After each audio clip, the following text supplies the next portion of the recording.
Hey everybody, तो कैसे हैं आप सभी लोग। The lost dimension of virtual gaming के पार्ट 2 में आप सभी का स्वागत है। इस वीडियो को देखने से पहले अगर आपने पार्ट 1 नहीं देखा है तो आप पहले पार्ट 1 देख लीजिए। वीडियो का लिंक मैं डिस्क्रिप्शन बॉक्स में दे रहा हूँ। दोस्तों, अगर आप चैनल पे नए हैं तो चैनल को सब्सक्राइब करना ना भूलें और बेल आइकन को प्रेस करें ताकि आपको हमारे वीडियो के नोटिफिकेशंस मिले सबसे जल्दी। अर्जुन अपने पिता के रहस्यमय इतिहास को जानने के लिए उनके कमरे पे गया।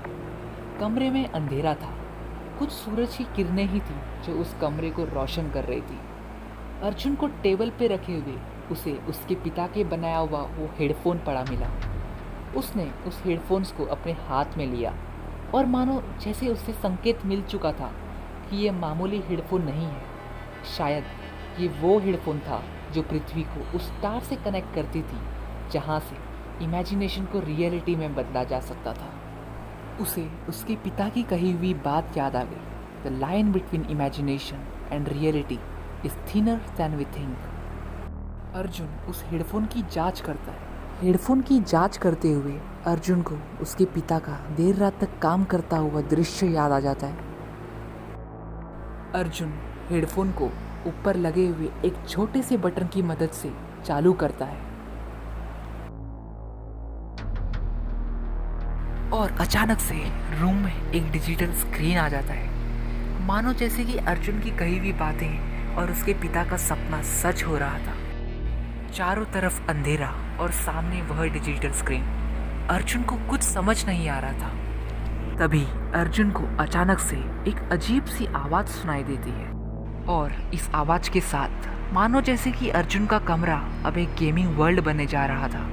ये सब चल ही रहा था कि तभी एक रोबोट जिसका नाम था डेक्स सामने आ जाती है अर्जुन के और वह कहती है, आखिर तुमने मुझे ढूंढ लिया अर्जुन। अर्जुन को कुछ समझ नहीं आ रहा होता उसके साथ यह क्या हो रहा है और क्यों हो रहा है। और फिर अचानक से डेक्स की हरकतें अजीब हो जाती है, मानो जैसे कि वो ठीक से खड़ी नहीं हो पा रही। डेक्स अर्जुन से कहती है, हमारे पास बहुत कम समय है अर्जुन, हमें गेमिंग वर्ल्ड में जाना पड़ेगा, हमें तुम्हारी ज़रूरत है।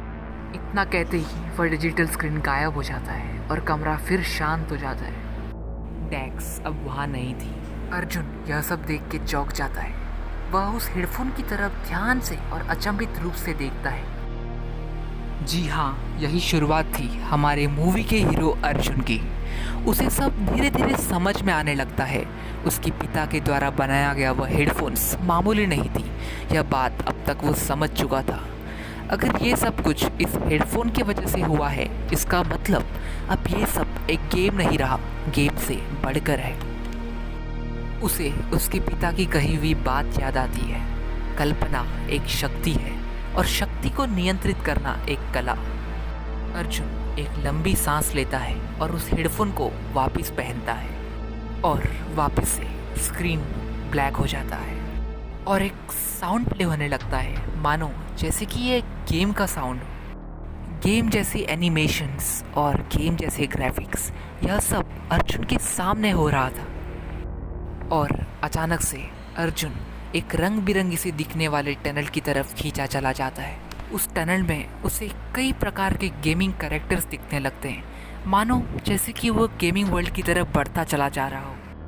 और फिर अचानक से अर्जुन लैंड हो जाता है एक गेमिंग एरिया पे। अर्जुन अब एक गेम का कैरेक्टर बन चुका था और तभी उसे दिखती है डेक्स जो उससे कहती है, वेलकम अर्जुन, आपका स्वागत है गेम ऑफ द लाइफ पे। और ये था द गेमिंग वर्ल्ड का लेवल 1। अर्जुन अब वास्तविक दुनिया से बहुत दूर आ चुका था। वह अब गेमिंग वर्ल्ड का एक कैरेक्टर बन चुका था। अर्जुन यह सब देख के चौंक जाता है और उसे अपने आंखों पे भरोसा नहीं हो रहा था।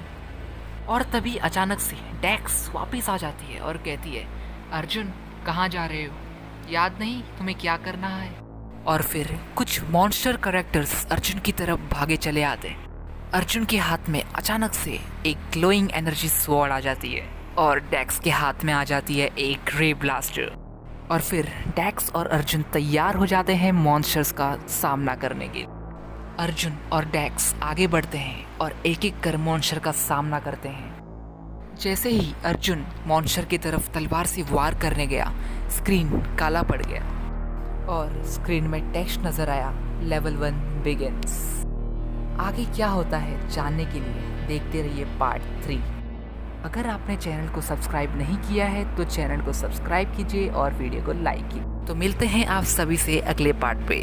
तब तक के लिए अपना ध्यान रखिए।